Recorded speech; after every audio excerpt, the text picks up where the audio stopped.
Our society views the default entry into legitimate womanhood first with marriage and second with the birthing of a child. In social African settings, most communities believe that children should not take part in conversations between older people. Only after you've gone through various rites of passage would you then earn the right to be part of the conversations in that circle. Giving birth to children is one of the unspoken rites of passage, even in our society today. Your life decisions and opinions are questioned less and are viewed as more mature. So where does this leave women without children? Women with empty wombs? Women who would rather not have children? How do women without children navigate their womanhood in the context of a society that views being a mother as the ultimate mark of womanhood? We hope to be able to get a glimpse into the different challenges of women who can't have children or have chosen not to have in their experience of womanhood. We would love to have these narratives spark further conversations and more understanding of these women by providing self-reflection prompts for all those who will be listening. There are moments when I have had to take a step back and look at my husband and think, okay, he's also going through something that I don't understand. Just the same way, this is my battle and he's walking with me as my partner. There are things he won't understand. There are things I will say he will not know where they've come from. There are moods and moments he will just, okay, when you're ready, then, when you're ready to get out of that, then let me know. And there are times I've had to just step back and think, you know what, he's also going through something. He's covering me, he's protecting me. I don't know who bashes him out there about the situation that he's in. So it's just a ball of emotions. One day you're like this, the next day you're like that.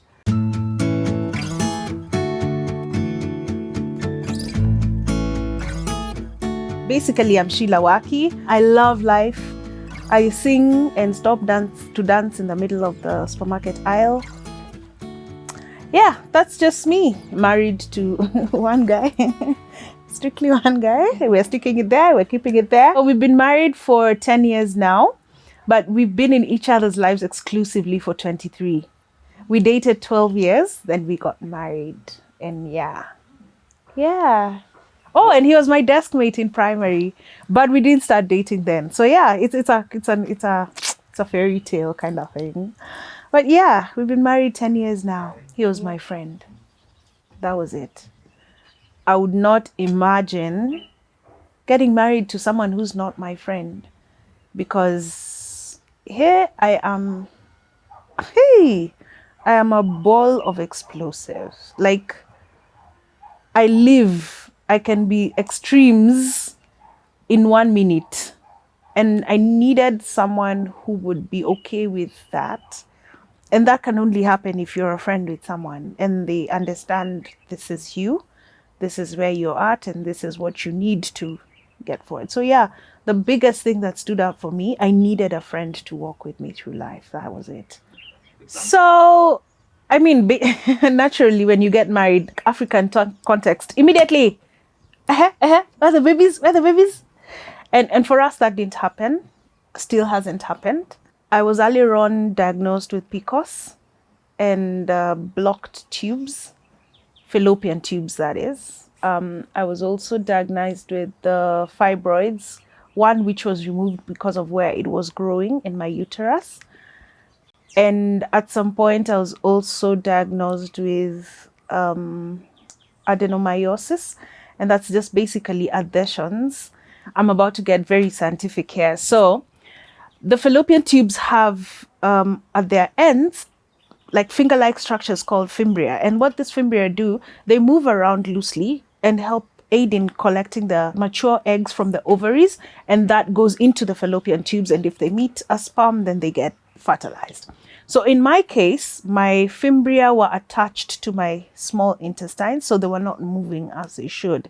And that would cause really, really extreme painful period pains, because then they're not moving. So when my uterus is contracting, during my menses, then it would cause a lot of pain because they're just stuck somewhere. Those are the conditions I was diagnosed with and have been living with for since diagnosis.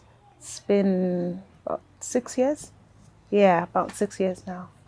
We're growing, or we've grown to a space where we've chosen to just live life, enjoy life, and have learned not to be entitled to family in the African context, such that I don't have to have kids to be okay. That I am enough, I am complete, I am me. I don't need another title for us to be complete. And that's the space we are in right now. If the babies do come, you guys. But if they don't, you know what? We're good. We're fine. We're okay the way we are. We have options of loving other children. We are godparents to quite a number of children already. So we are family as it is. If we grow, well and good. If not, then que sera, we live and let live. It puts in a very weird space. A very, very weird space, a space that I have chosen to speak up about because it is unspoken. It puts you in a space where you're the conversation starter in meetings, you're the topic in family gatherings, you're the side eye in a street. Like, it just puts you in a very awkward, weird space that no one or very few people want to reach into and find out, okay, what's happening with you. You get to be labeled barren, childless. You hear things like, or is he shooting blanks? Or you hear someone saying, or do I need to show you guys how to, roll the punch, because maybe you guys are not doing it right. So it puts you in a very weird space, very awkward. And if you're not thick-skinned, oh, you'll be down. We had a family thingy, and hubby and I were in the kitchen just chilling, and we see one of our relatives coming in, and we thought we were really close. But I see a bulge, and I'm like, okay, someone's pregnant. So I ask him, did so-and-so tell you they're pregnant? And he says, no, Connie, they're pregnant. Like, hey, that doesn't look like 1 month. It looks like 6 months. Like, they're way in. And then, okay, this person came in, said hi to everyone, then now came to the kitchen and found us and said hi to us. And at some point, I just asked, like, hiya, you couldn't tell us about the little blessing? Like, I thought we were tight like that. And they told me, mwenye macho haambiwi tazama. He who has eyes is not told see. And I was like, ouch. Wow. I went on with my day. Hubby noticed that, your mood just sinks. I remember I stayed in the kitchen the whole day that day. I didn't mingle with anyone. And to be honest, yes, I forgave, I let go, but I can't relate with them on an easy space because I don't know what you're thinking about me. I don't know where you've placed me in your mind. And for you to have said that, then there's lots more that is stuck in.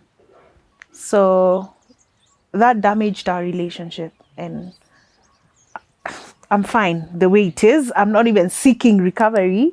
But yeah, I think for me, that was the one time that it really, really hit home. So this is how this person views you. That was the one time reality just hit me so hard. Like, you know what? You're not considered complete by them until you look like that. Yeah. You have to just... Now, here's the thing.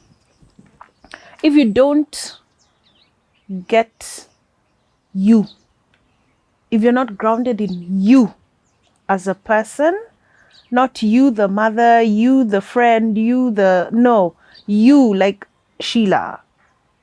Who am I and what am I about? What makes me happy? What makes me sad? Then it's such a huge mess because it's a very lonely space. I've gone through the motions. For me to be where I am right now, where I can laugh about it, I can talk about it without feeling belittled or looked down upon, I've gone through a full train, a full roller coaster. Sometimes I have hit myself, sometimes I've been hit by others. I have cried myself to sleep in medication and out. I have doubted myself. I have doubted my marriage. I have doubted my God. I have doubted the existence of life.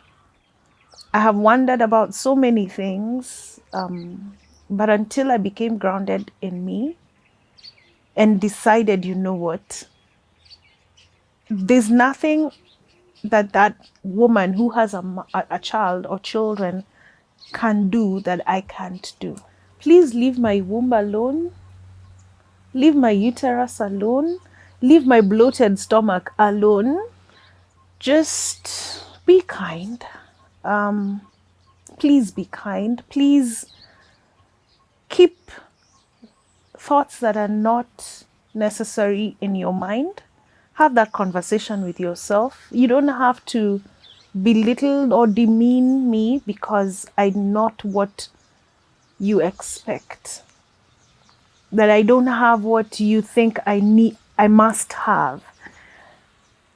Let's just be kind to each other. Today it's me. Tomorrow it could be your sister. It could be your brother. It could be your person. And you will need me to walk with them. In the right time, God's doing, God's guidance, that's his space. Children are not mine, they're his. It's a gift. So yeah, just, you know what, do your life. I will do mine. Let's meet somewhere. Let's laugh. Let's have a good time. But basically just what doesn't concern you, don't touch, don't speak, don't say.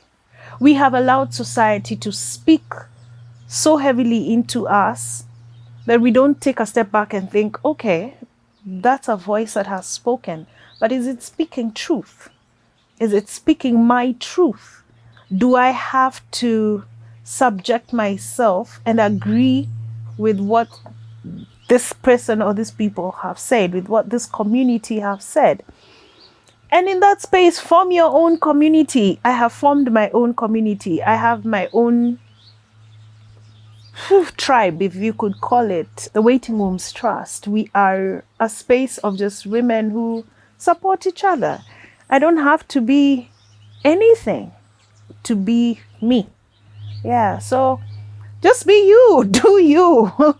Live your life. Don't be dictated by what society thinks or has come up with because of tradition and culture. Do you. Do you. Like you're just you. You don't need any title to be complete. You are more than enough. You are exactly where you're supposed to be. You are exactly what the earth needs at that point. It's not a mistake that you're not mothering, nurturing. It's not. And enjoy that season, because seasons change. There'll be a point when you will mother, you will be the wife, you will be the best friend, the seasons for all that. But in that, don't lose yourself, don't lose your identity, don't lose who you are for a title. You are enough, you are complete, you are. It's just that simple. You are. Find your tribe, find your people, find people who understand what you're going through, and seek help. It's okay to be cancelled. It's okay to go for therapy. It's okay to cry and cry and cry and not feel like doing anything. You're fine. It's okay. But seek help. Yeah. and just live. Oh my gosh, just live. Enjoy the music. Have fun. Celebrate what God has given you for free. Like, I just took that for free. Celebrate that. Yeah.